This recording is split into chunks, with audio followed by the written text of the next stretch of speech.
we've been discussing the floating migrant accommodation in Dorset, only welcomed its first residents just 4 days ago. But those new residents are now being moved off the barge after that deadly bacteria I mentioned was detected. That's Legionella. For more, I'm joined by the GP, Dr. Lawrence Garlis. Lawrence, thank you so much for joining me this afternoon. The bacteria discovered is Legionella. As I said, it causes Legionnaire's disease. Just how dangerous is it if you ingest it, if you perhaps drink the water or have it spread to you?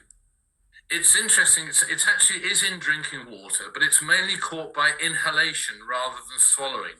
And what you get is droplets of drinking water that come from water towers. There was a case in 2001 where a hotel in London had a water tower, a water tank at the top of the building, and droplets were being blown off by the wind. And actually 3 people caught Legionnaire's disease walking down Oxford Street. And so it's actually highly contagious.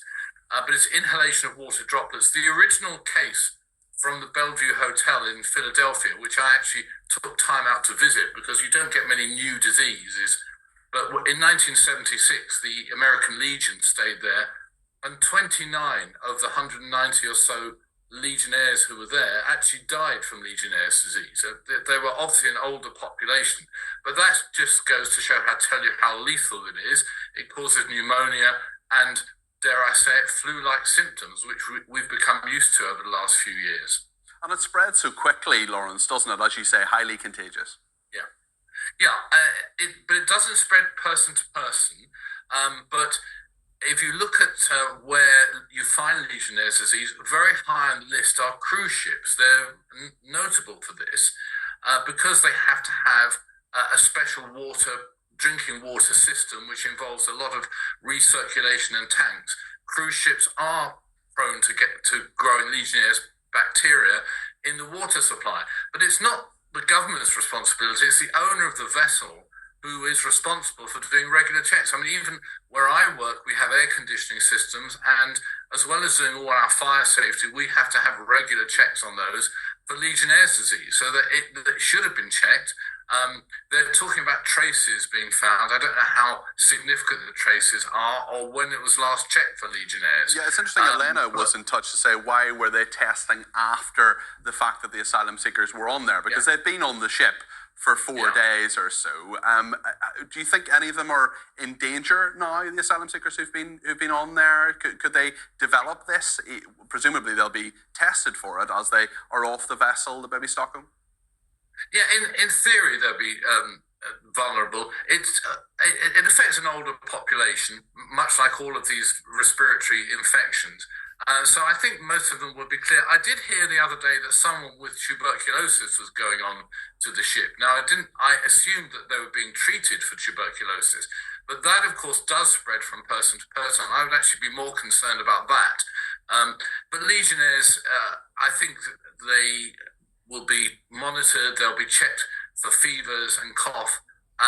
It'll probably be too early to run blood tests for Legionnaires looking for antibodies.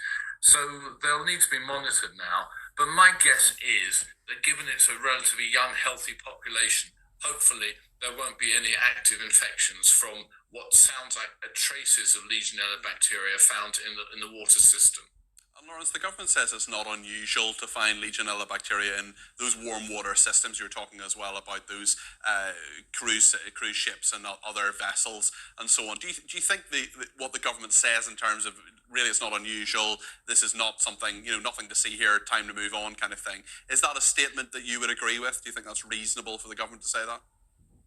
I'm trying to avoid getting into the political dimension of this, but it may well be that more active inspections, for example, by the Health and Safety Executive after the fact, may have found something that would have been missed on a routine inspection. So, at the moment we don't have any cases of Legionnaire's disease. It's important to get rid of the Legionella, but this is, from the government's point of view, unfortunate, but I don't see it as an unmitigated disaster. Sure, and it's interesting in terms of these vessels. the Bibby Stockholm is not necessarily a luxury vessel, although it's a company that I remember going on the company's website saying that it was. But on cruise ships and so on, this has happened before.